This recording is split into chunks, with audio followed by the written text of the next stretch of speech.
Thank you chairman साहब। Public of importance अपनी जगह। मैं इस हाउस में 2 दिन पहले एक स्पीच हुई थी, मैं उस पर बस 5 मिनट आपके चाहूंगा। इत्तेफाक से किसी भी आदमी में इतनी हिम्मत होनी चाहिए जब सैफ पुरानी मत किससे छेड़ दो, कोई पॉइंट ऑफ पब्लिक इंपॉर्टेंस पे बात करो। सब 5 मिनट ये भी पब्लिक इंपॉर्टेंस। जब इन पार्लियामेंटेरियन की जो इंपॉर्टेंस नहीं है तो हम ही पब्लिक को जो नुमाइंदगी करते हैं। किसी भी बंदे में इतनी हिम्मत होनी चाहिए जब वो अपने कोई भी व्यूज शेयर करे उस पर वो खड़ा उसको रहना चाहिए।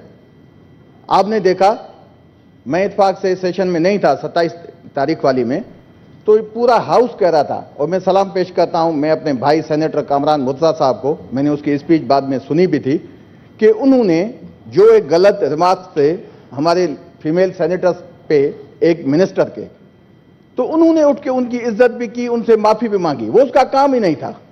जिस बंदे का काम था वो यहाँ हाउस में बड़ा डीठ बन के वो कह रहा था कि मैंने कुछ कहा नहीं, मैंने अच्छा एक ये डीठ अल्फाज में इस्तेमाल कर इसको एक्सपेंड कर देते हैं प्लीज। थैंक यू जी। वहां हमें गालियां मिलती हैं, वो स्पंज नहीं करता।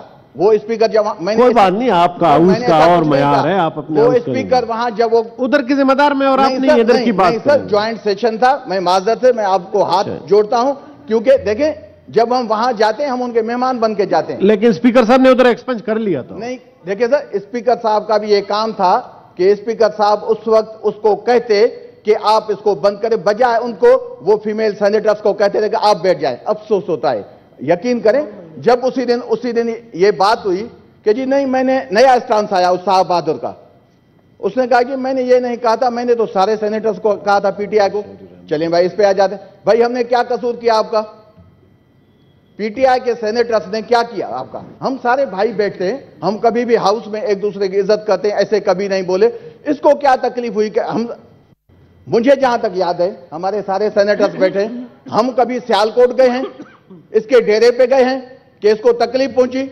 नहीं सर, मैं 2 मिनट माजरत से सर, थैंक यू सर। कोई नहीं गया, हम जब वहां नहीं गए तो इसको तकलीफ कौन सी थी? लेकिन हकीकत यह है कि ये आदमी हैबिचुअल है, ये अब्यूज करता है। मुझे तो तजुर्बा है कि मियां नवाज शरीफ साहब को जो स्पीचेस लिख के देते हैं, उनको क्यों नहीं ये ध्यान आता कि ये इनको समझाएं कि आप ऐसे अल्फाज ना बोलें। अगर इस उम्र के हिस्से में भी इतनी बदतमीजी उनमें शामिल है तो ये क्या कब्र में जाके सीखेंगे? कब्र में तो इसी इखलाक पे जूते ही पड़ने हैं। वहां कोई उमर अता बंदयाल या chief justice high supreme court या कोई सुप्रीम कोर्ट के जजेस तो नहीं आएंगे जो जिनको गालियां मिले वो कुछ नहीं मानेंगे।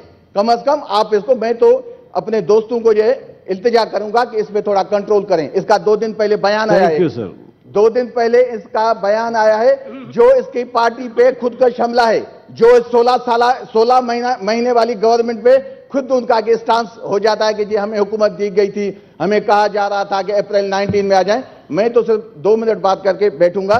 वो एक फिल्म है, इंडियन फिल्म, वो मकबूल फिल्म है। एक बड़ा जो माफिया होता है उसके पास ऐसा ही बंदा आ जाता है, एमपी जैसे ख्वाजा आसिफ है, वो उसको बैठ के फिल्म में कहता है जी मैं चाहूं तो इंडिया की गवर्नमेंट हटा दूं, मैं चाहूं तो एमएलए हटा दूं, मैं चाहूं तो सीएम हटा दूं। तो वो बंदा उसको कहता है कि पान खाते हो? उन्होंने कहा नहीं खाता। वो पान उठा के उसके मुंह में फेंकता है, वो कहता है कि पान खाया करो, जुबान कंट्रोल में रहती है। तो मैं इनको तजवीज दूंगा कि ख्वाजा आसिफ को पान खिलाएं ताकि उसको जो थोड़ी तमीज में रहे। ये अगर इस तरीके से बात करेगा, गालियां हमें भी देनी आती हैं, हम इसको देंगे नहीं। ये खुद बड़े में बड़ी गाली है। ये कह रहा है कि ये किसी लीडर के लिए चूहा है। भाई आईना, मैं चेयरमैन साहब आपको कहूंगा, ये सारे आपके बैठे लोग आईना तो मंगवाएं, इसका दिखाएं। Thank you sir, thank you very much. ये खुद मिकी माउस है, ये कैसे चूहा कहता है? थैंक यू जी, थैंक यू। शक्ल तो पहले आईने में देखे। थैंक यू जी। सेनेटर इदायतुल्लाह साहब, thank you very much, thank you. तशरीफ रखें सर, थैंक हो गया सर, आप हो गया जी। शुक्रिया जनाब चेयरमैन साहब।